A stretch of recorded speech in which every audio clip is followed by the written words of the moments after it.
Hello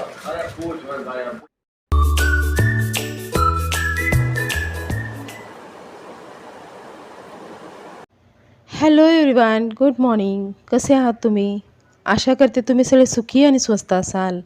मी दीपाली तुमचं पुन्हा एकदा मनापासून स्वागत करते माझ्या नवीन एका छानशा ब्लॉगमध्ये. तर फ्रेंड्स, गेल्या 2 ते 3 दिवसाच्या नंतर आज फायनली आपण भेटत आहोत पुन्हा.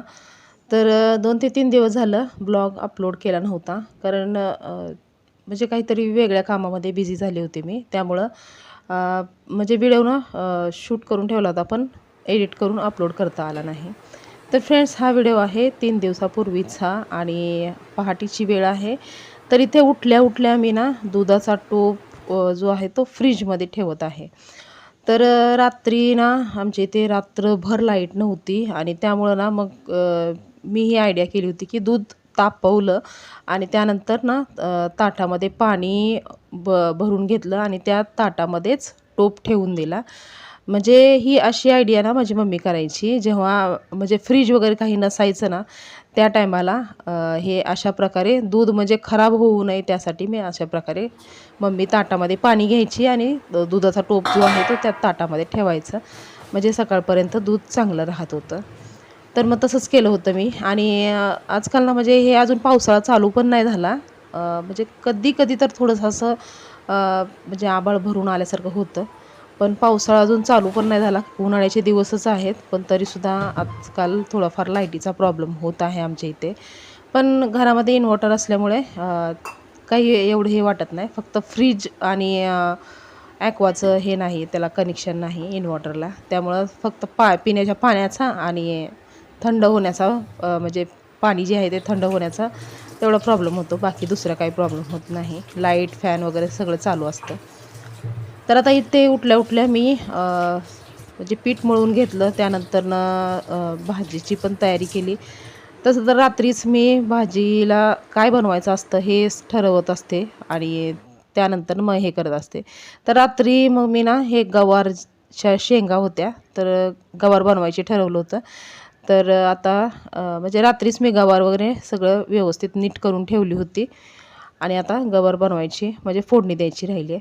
आणि आज मला 2 भाज्या बनवाव्या लागतील, कारण की वैभवदादाला गवार अजिबात आवडत नाही. तर म्हणजे ना अशी एखादी भाजी असावी जी सगळ्यांना आवडावी, अशी भाजी आपल्याला बनवायला थोडंसं सोपं वाटतं. पण एखादी दुसरी भाजी अशी असते की जी एखाद्याला फॅमिली मेंबरला आवडत नाही ती भाजी असं. तर आता इथे साहेबांनी आणली होती गवार आणि गवार बनवली की मग वैभवदादा म्हणजे खात नाही, त्या उपाशी राहतो, म्हणजे काहीतरी थोडंफार खाल्ल्यासारखं करतो, नाही तर खात नाही. त्यामुळं मग त्याच्यासाठी वेगळी भाजी बनवेल. तर इथे सगळ्यात अगोदर आता गवारीला फोडणी देते. तर राई जिरे टाकले, त्यानंतर लसूण ठेचलेला टाकला. लसूण लालसर झाले त्यानंतर कांदा फ्राय करून घेतला आणि त्यानंतर पावडरचे मसाले वगैरे टाकले. मीठ सगळ्यात अगोदर टाकलं, कारण की मीठ टाकलं की कांदा थोडंसं लवकर फ्राय होतो.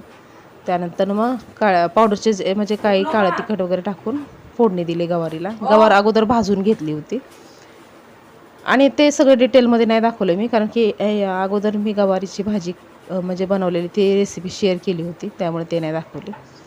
तर गवारीची भाजी इकडे बाजूला शिजत आहे आणि तोपर्यंत आता इथे साहेब पण उठलेले आहेत. आता एवढी सगळी कामं केली म्हणजे पीठ मळलं झालं, तर सगळं किचन पुसून घेतलं, हे बाकी एवढी कामं होईपर्यंत आता इथे साहेबांचा उठायचा टाईम झाला होता. ते उठले होते आणि मग त्यांच्यासाठी चहा वगैरे बनवून दिला, डब्बा तयार करून दिला आणि आता ते निघाले त्यांच्या जॉबवरती. तर करेक्ट 5ला ते निघतात आणि म्हणजे 5ला 5 म्हणजे 5ला 5 कमी असताना किंवा 5 वाजून 5 मिनिटं झाल्याच्या नंतर असं सुद्धा निघत नाही. बरोबर 5चा अलार्म वाजला की ते निघतात.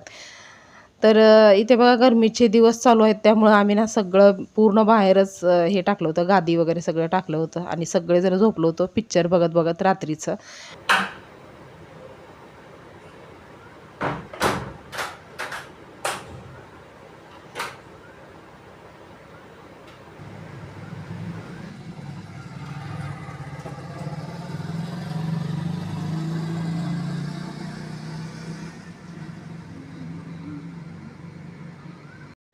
आणि ना कडाक्याचा उन्हाळा जरी चालू असला ना तरीसुद्धा आमच्या इथे ना पहाटेच्या टायमाला असं बाल्कनीमध्ये उभं राहिलं ना तर एकदम छान असा गारवा जाणवतो आणि थंड वातावरण असतं पहाटेच्या टायमाला, खूप छान असं गार हवा येत असते आणि प्लस मोगऱ्यांच्या फुलांचा वास म्हणजे सकाळी सकाळी दिवसाच्या सुरुवातीलाच, त्यामुळे ना खूप छान वाटतं बाल्कनीत उभं राहायला.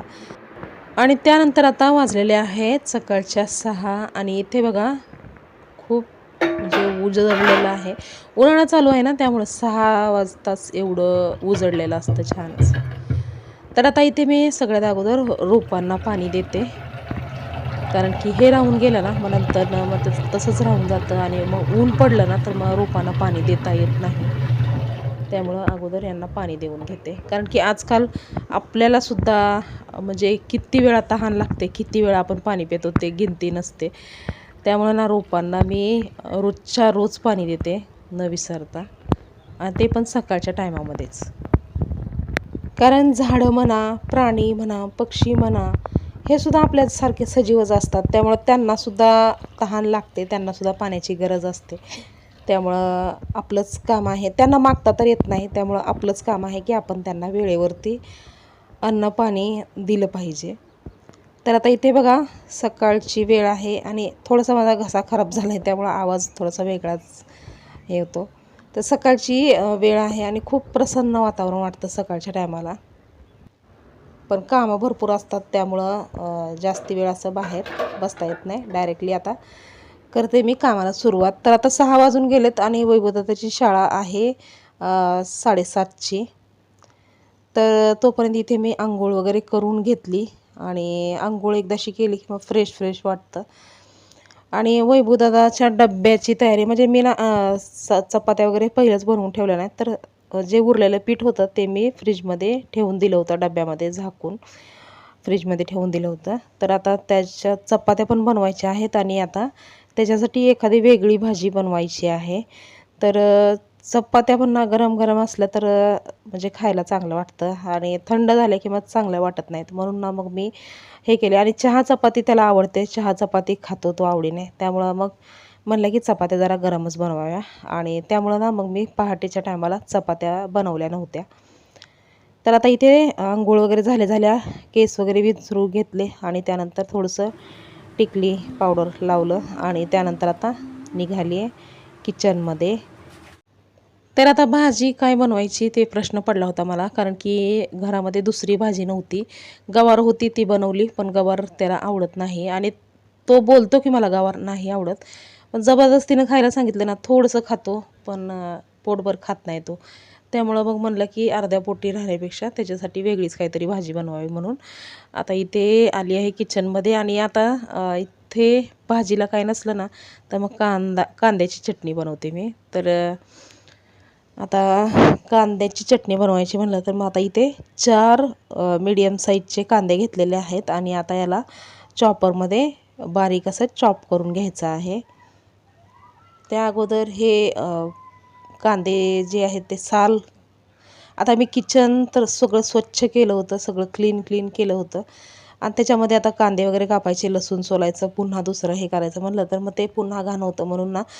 आणि हे असं कांद्याची साल वगैरे हे केले असले ना तर ते ना हवेने इकडे तिकडे उडते आणि कुठल्याही कानाकोपऱ्यामध्ये जाऊन बसते. त्यामुळं ना मग मी कांद्याची साल सोलताना म्हणा किंवा लसूण सोलताना म्हणा काहीतरी असं एखादी वाटी वगैरे किंवा काही एखादा टोप वगैरे काहीही घेते आणि त्याच्यामध्येच मी ही सगळे साली जे आहेत ते अशा जमा करते, जेणेकरून जास्ती घाण होऊ नये किचन. आणि इकडे तिकडे घरामध्ये सगळ्या साली झाल्या की मग ते आपल्यालाच अवघड होतं क्लीन करायला.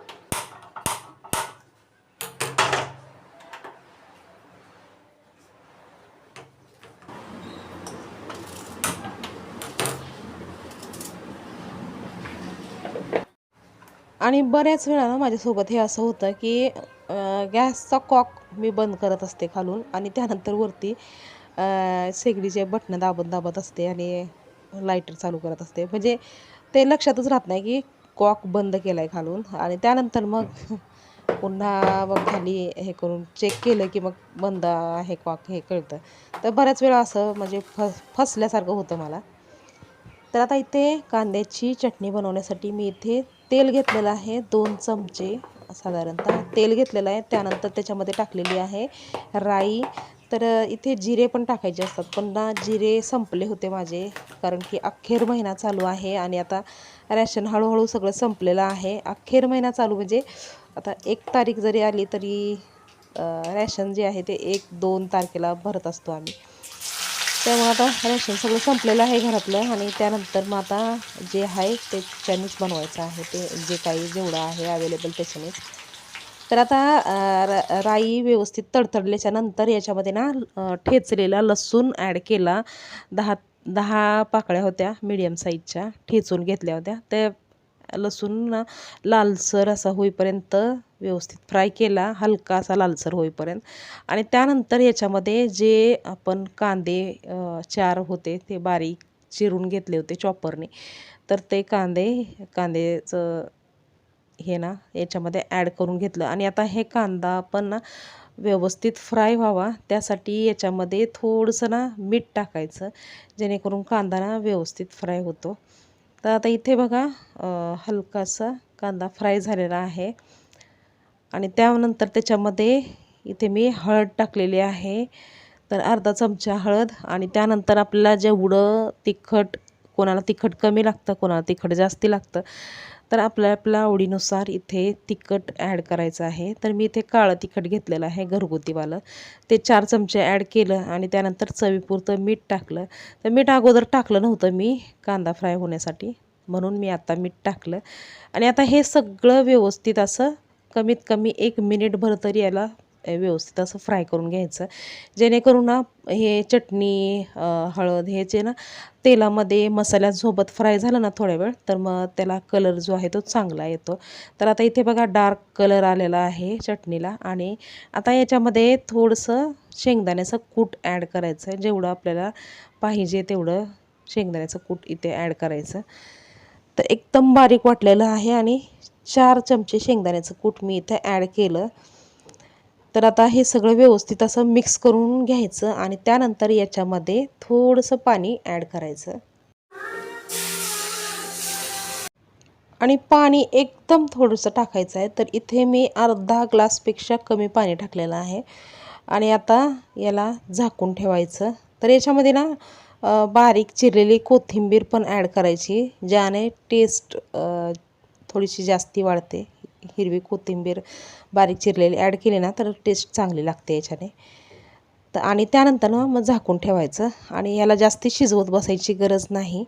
तर थोडंसं असं 5 मिनटं तर आपण याला हे केलं ना, शिजवलं ना तरी शिजून जातं ते. आणि आता इथे मी पिठाचा जो गोळा मी फ्रीजमध्ये ठेवला होता डब्यामध्ये भरून, तर तो गोळा ना मी म्हणजे ते डबा जो आहे तो मी बाहेर काढून ठेवला होता. बराच वेळ मी बाहेर काढून ठेवला होता तो पिठाचा गोळा.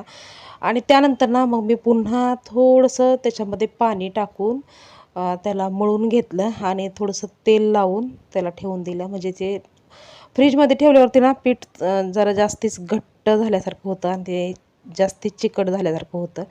त्यामुळं चपात्या करताच येत नाही बरोबर. म्हणून मी त्याच्यामध्ये थोडंसं पाणी ॲड करून त्याला तेल लावून मळून घेतलं. तर आता चपात्या इथे बनवून झालेल्या आहेत. आणि आता तयारी आहे चहा बनवायची, कारण कांद्याची चटणी, चपाती आणि चहा बनवून घेते. कारण की जे आवडेल त्याला, वैभवदादाला ते खाईल तो. म्हणजे जर चटणी आणि चपाती आवडली तर ते खाईल, किंवा चहा आणि चपाती खायचं असेल तर ते चहा आणि चपाती पण खाईल. आणि आता इथे ना वैभवदादाला डब्बा पण द्यायचा होता, कारण की त्याचं ट्युशन, त्याचं शाळा हे सगळं करून तो घरी रिटर्न येणार होता. त्यामुळं त्याच्यासोबत डब्बा द्यायचा होता. तर त्यामुळं ना मग मी इथे सकाळचा नाश्ता आणि दुपारचं जेवण सगळं एकत्रच बनवलं होतं. म्हणजे एकदाशी भाजी आणि चपाती बनवली की मग ते दिवसभर आपलं जेवण पण होतं आणि नाश्ता पण होतो सकाळचा. तर त्यामुळं आता इथे मी वैभवदादासाठी प्लेट तयार करून देते. त्याचा नाश्ता झाला की तो जाईल त्याच्या शाळेमध्ये. आणि त्यानंतर मात्र दिवसभराचा मी काही व्हिडिओ बनवलेला नाही. आता हा व्हिडिओ आहे संध्याकाळचा. तर संध्याकाळच्या ते म्हणजे जेव्हा साहेब यायचा टाईम झाला होता तेव्हा मी इकडून रिक्षामध्ये गेली आणि त्यानंतर आम्ही दोघांनी मिळून रॅशन वगैरे भरून घेतलं आणि आता म्हणजे जे मेन महत्त्वाचं काम होतं रॅशनचं ते झालेलं आहे आणि आता निघालो आहे आम्ही घरी. आणि त्यानंतर घरी आलो, जेवणं वगैरे आमची चालू होती आणि तेवढ्यातच इथे रॅशन आलेलं आहे. होम डिलिव्हरी करत असतात ते, त्यामुळं रॅशन घरी आता इथे पोहोचलेलं आहे. तर फ्रेंड्स, आता हा व्हिडिओ जो आहे तो मी इथेच थांबवते. तर तुम्हाला आजचा हा व्हिडिओ कसा वाटला हे कॉमेंट करून सांगायला विसरू नका. व्हिडिओ जर आवडला असेल तर लाईक करा, शेअर करा आणि चॅनलवर जर नवीन असाल तर चॅनलला सबस्क्राईब करायला विसरू नका. तर भेटूया लवकरच नवीन एका छानशा ब्लॉगमध्ये. तोपर्यंत स्वस्त राहा आणि मस्त राहा. बाय.